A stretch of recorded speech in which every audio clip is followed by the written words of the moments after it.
तो कसा झालाय बघा.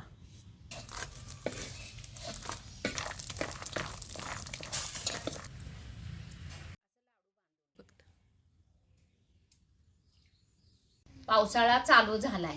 पावसाळा संपला की थंडी चालू होत्या आणि थंडीच्या दिवसात आपल्या शरीराला ऊब देणारं पौष्टिक असं काहीतरी पाहिजे असते.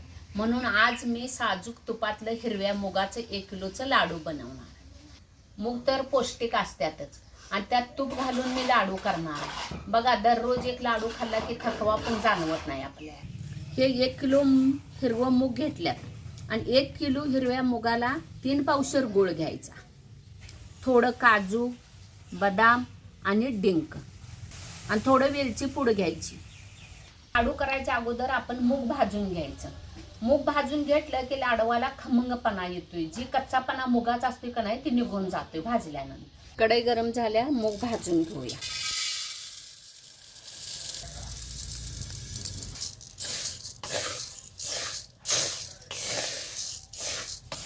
जास्त पण मूग भाजून घ्यायचं नाही. असं थोडं थोडं डाग पडा लागलं, वास आला की बंद करायचं.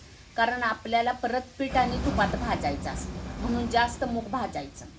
एक 8-10 मिनिटात मूग भाजायचं होतं, एवढंच भाजायचं. असं भाजलेला मुगाचा खमंग वास आला की काढायचं. असं मूग भाजून घ्यायचं. ह्याचा कलर बदलतोय. अगोदर हिरवं दिसतच नाही, आता कलर बदललाय. आणि असं जास्त पण लय भाजायचं नाही, खरपूस. थोडं थोडं बारीक डाग पडायला की काढायचं. ही भाजल्यात आता काढून घ्यायचं. मूग असं थंड पूर्ण करून घ्यायचं आणि मग ह्याचं पीठ करून घ्यायचं. मुगाचं पीठ करून घेऊया. पण पीठ करताना कसं आपलं बेसनचं पीठ असते का नाही, असं एकदम असं बारीक करायचं नाही. आपलं बेसनच्या लाडवाला कसं थोडंसं जाडसळ रवाळ असते का नाही, त्या पद्धतीनं हे पीठ करून घ्यायचं. त्याच्यापेक्षा थोडंसं जरी जाड ठेवला तरी पण चालतं. एकदम तुम्ही पीठ बारीक केला तर आपण लाडू खाताना का नाही टाळ्याला चिकाटतं. म्हणून असं जरा रवाळ पीठ ठेवायचं, म्हणजे खाताना पण आपल्या टाळ्याला चिटकत नाही. ही वरुट्या पाट्यावर मूग वाटा येत नाही, असं त्याच्यावर थांबतच नाही, इकडं तिकडं पसारतंय आणि बारीक होत नाही. म्हणून आता जरा मी मिक्सरला करून घेणार. हे पीठ मी रवाळ असं मिक्सरवर बारीक करून घेतलं. हे बघा, लई बारीक करायचं नाही, असं थोडं. आता हे कसं कण दिसतात बघा. असं लाडू करताना असा गूळ विळते ना का नाही, बारीक असं चिरून घ्यायचं. नाहीतर खिसणीनं खिसला तरी पण चालतोय. हे बघा, हे असं पातळ पाहिजे गूळ, नाहीतर खडं राहिलं की मग ते काय व्यवस्थित लाडू बांधा येत नाही. 1 किलो मुगाचं लाडू करताना मी ही 1.5 वाटी तूप वापरणार आहे. हे घरगुती तूप आहे.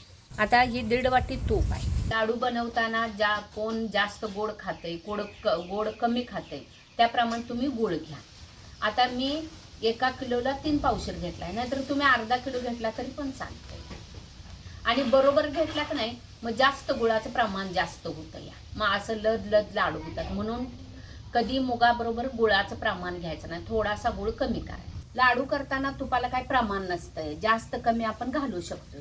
कुणाला जास्त आवडतंय, कुणाला कमी आवडतंय, त्याप्रमाणे घालायचं. तुपात थोडं काजू, बदाम आणि डिंक तळून पहिला घ्यायचा. 1-2 चमचे तूप टाकायचं. काजू बदाम संगच असं तळून घ्यायचं तुपात.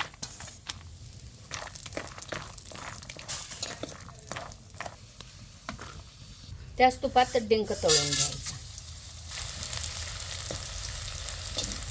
थंड तुपात डिंक तळायचा नाही, नाहीतर मग असा फुलत नाही.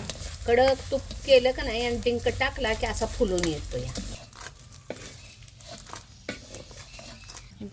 असं लालसरपणा येईपर्यंत काजू बदाम भाजायचं आणि डिंक फुलायला पाहिजे असा तळून घ्यायचा. असं आतपर्यंत का नाही भाजायला पाहिजे, नाहीतर काय होतंय आत कठीण राहतं. हे असं पूर्ण आतपर्यंत भाजायसारखं असा डिंक तळून घ्या.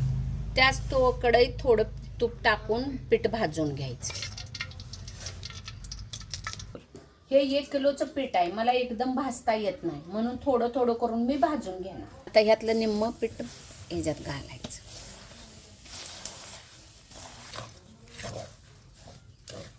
लागलं तर आपल्याला कमी वाटा लागलं बाबा ह्याच्यात तूप, तर वरणाने घालायचं.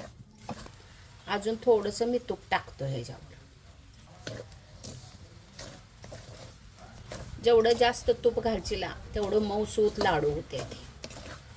पीठ भाजताना मंद आचेवरच भाजायचं. असा मोठा गॅस करून भाजलं की पीठ जळतं या.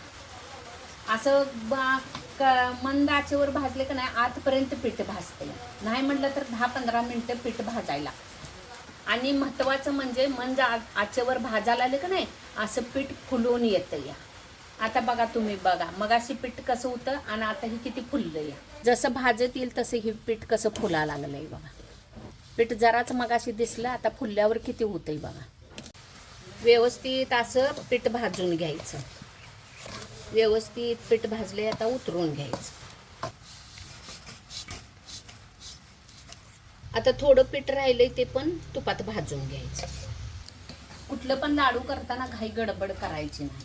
गडबडीत मग पाक पुढं तर जातोय किंवा कच्चा तर राहतोय किंवा पीठ तर करपतंय.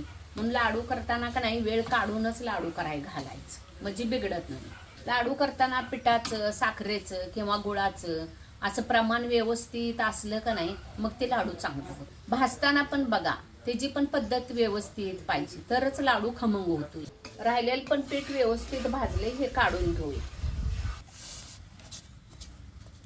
हे भाजलेलं पीठ एकदम थंड करून घ्यायचं नाही. थोडं कोमट आहे का नाही तोपर्यंतचे ड्रायफ्रूट आपण बारीक केलेले ह्यात घालायचं. डिंक आणि काजू बदामची पावडर हे बारीक केलेलं गुळ ह्यात घालायचं. हाताने सगळं मिक्स करून घ्यायचं. ह्यात तुम्हाला गुळ कमी वाटला तर अजून थोडं बारीक करून घातला तरी चालतंय. बरं असं हातावर हे सगळं पीठ चोळून घ्यायचं म्हणजे गुळ आणि पीठ येत जीव होतो. असं पिठात गुळ व्यवस्थित मिक्स झालाय. आता हे लाडू बांधून घेऊया. लाडू बांधायच्या अगोदर थोडं तुम्ही खाऊन बघा म्हणजे गुळ कमी काय वाटतंय का बघा. त्याच्यात गुळ कमी वाटला तर थोडा अजून खिसणीनं किंवा विळतेनं चिरून त्यात घाला.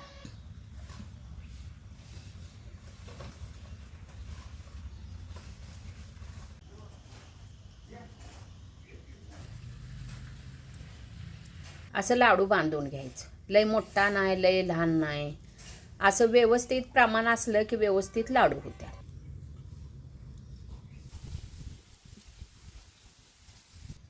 आता जास्त लहान नाही जास्त मोठे नाही हे आकाराचे लाडू झालेत. व्यवस्थित लाडू कसा झालाय बघा. व्यवस्थित असं लाडू बांधून घ्यायचं. 1 किलो मुगाचे आणि 3 पावशर गुळाचे 45 लाडू झालेत ह्या आकाराचे.